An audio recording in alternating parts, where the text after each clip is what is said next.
Okay, guys, before I start this video, it's mainly a quick discussion on something that had happened on the car and the solution that worked. But before I start this video, there are two things I wanted to address.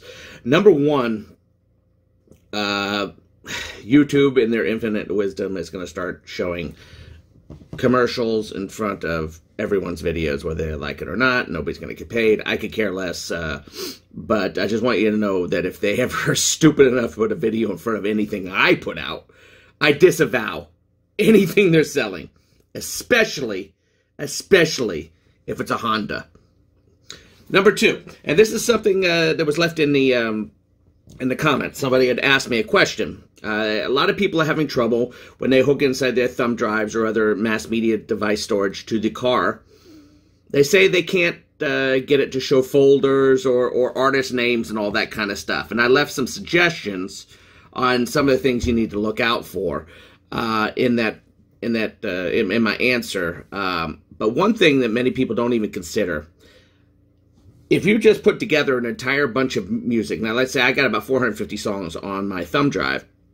Say I put a whole new set and put them all on there again, and I plug it in there.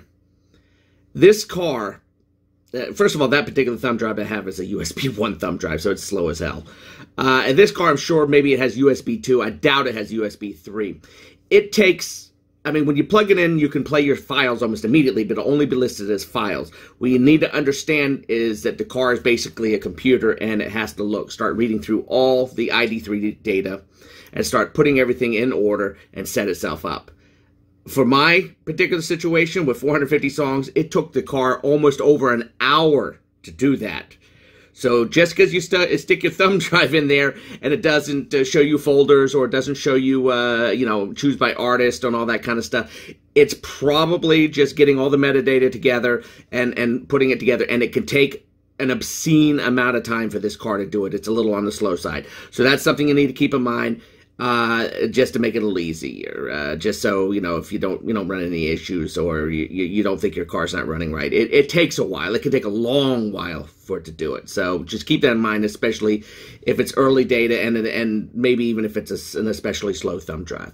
All right, on to this stupid video. Well, good morning, everybody. Verdier here. I'm heading on my way to work. It's freaking cold out. Well, it's only 30, but it was pretty cold last night. And I just wanted to relay an issue that I had, something I have discussed in the past, but something interesting that happened to show you just how bad things can get and how simple they can overall be fixed. Well, not fixed, but mitigated. First of all, I've noticed a massive drop in viewership in the last two videos, and which is fine. I mean, I'm not all that charming, so I don't expect people to watch me forever or at all. But this is definitely part of the YouTube algorithm garbage that's going around that's fucking everybody out of viewership. So if you're not getting, if not being notified or anything, it's all YouTube and it's shit. And when you see your views drop that dramatically all of a sudden, it's a little bit more than people are just sick of you. I mean, I'm sure that plenty of people are sick of me, but it's a little bit more than that. So just fun with the goddamn YouTube, which I can't stand. I hate YouTube. I really do. It's such a great platform, but they are such scumbuckets. All right, now on to what was going on. Now, I have discussed many times the issues I have had with the head unit on this car, especially in relations to how it works with my cell phone. And, I use an Android phone, a Samsung S10 Plus, and occasionally, every once in a while, when I mention the issues, I get one of those Apple people. Hey, get an Apple; it'll work better.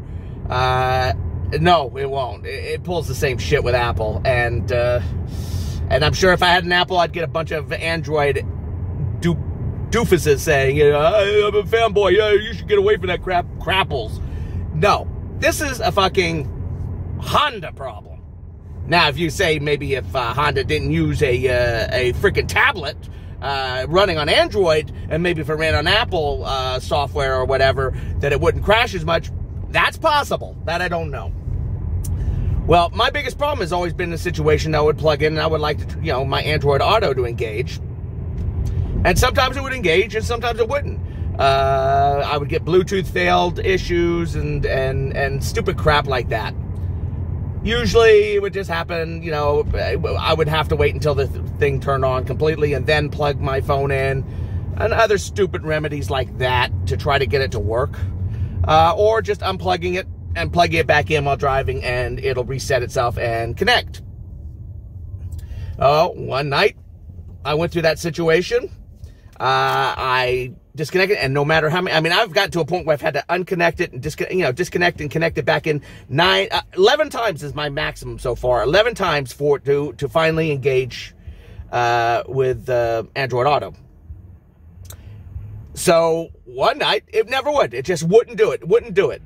Now, for those who don't know, with the Touring, I have 2 USB ports, one on top, one on the bottom. I usually keep my thumb drive on the bottom because it's large and, you know, I don't want it hanging down over everything. And I plug my phone on the top. No matter what I did, it wouldn't work. So I had no access to Waze, which is the maps I like to use. So I went and I go to load the maps of the car. I hit the map button on the car, and all I get is the outer edging of the map, but the map itself is gone. It's all blank, and it never loads. And it just sits there and sits there and sits there. And I said, great. More freaking shit. So I'm figuring, you know, I decided to pick up myself some Chunky Monkey, or in my case, Fat Ape ice cream, and start the car up and try it again. I figure maybe, you know, it's just one of those situations where the car needs to rest for a second and chill out. And nope, doesn't work. Doesn't work. No maps and no Android Auto. Just won't work no matter what. Freaking stupid bullshit like that, which happens on this car way too often. So I figure I'll give it a day. You know, go in the next day and I'll plug it in, and hopefully by then the car would have, great. Yeah, that's smart. Just walk in the middle of the road, you dumb bitch. Sorry. No, I'm not sorry. She's a dumb bitch. You never walk it diagonally. Fuck it, whatever. So I come back the next day and it's not working. So I decided to do some filming, and hopefully I'll show some filming here. I did it on my old phone, so I don't know how well it filmed or if it filmed at all. I guess we'll find out. And lo and behold, it's still not working. I tried to do the factory reset. I hit the factory reset, not during that filming, but it's before the filming. I tried hitting the factory reset button, so I figured I'll factory reset the thing. Maybe that'll chill it out. It says data unavailable for factory reset or some stupid shit like that, and it won't factory reset. Okay. Well, I'm happy and unhappy at the same time. Happy because I can finally take this goddamn thing and not working right to the damn Honda dealership and tell them I want the head unit replaced. This thing is a piece of shit. And it looks like maybe one of my USB ports have gone out. Strangely enough, the music, I can move the thumb drive to the top and it'll play music, but it will not connect through Android Auto or anything else. It will not do anything through the phone. Although, the Bluetooth will work sometimes.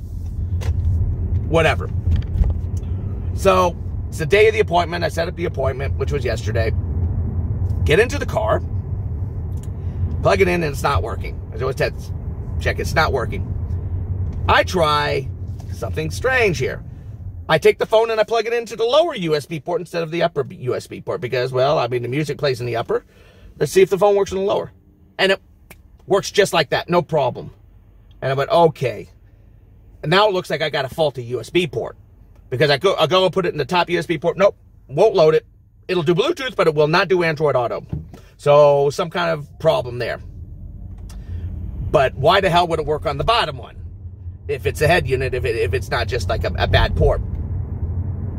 And I go to see if the maps are working for the regular built-in maps of the of this model, the Touring model. And the maps still aren't there. They still won't load. So I go to do factory reset, and it says the same damn thing. Factory reset can have no factory data. And I'm going, okay, I'm gonna go to the dealership. Boom, it goes, and it resets itself.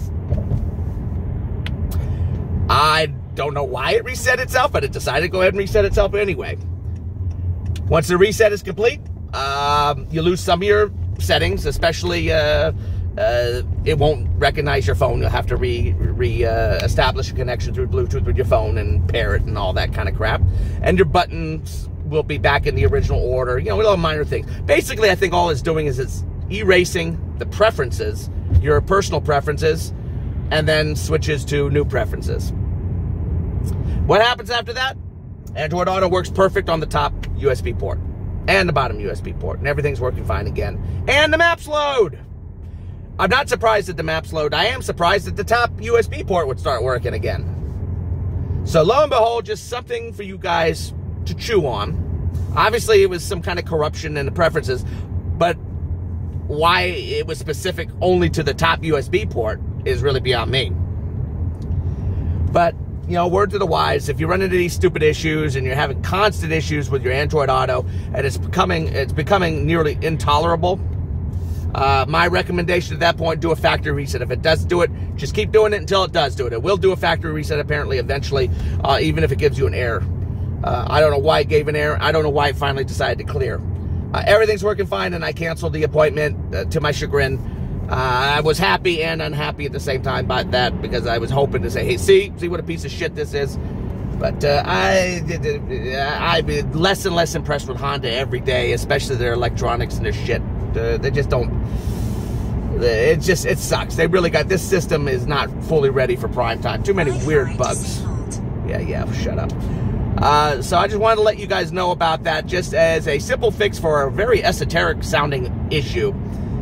Most people, I think, would come to the same conclusion as me, that it was the damn, that the top USB port had failed, and that the other thing was probably some kind of corruption, and that some kind of factory reset would take care of the rest of it. Why it makes the top USB port work when the bottom one worked while the whole thing was corrupted, I don't know. But I wanted to pass that on to you guys, to let you guys know that we drive some fucking weird cars. So that's it for this quickie. God, I just talked long and on and on. This is the end for this quickie, and that's Verdier out for now. Take care.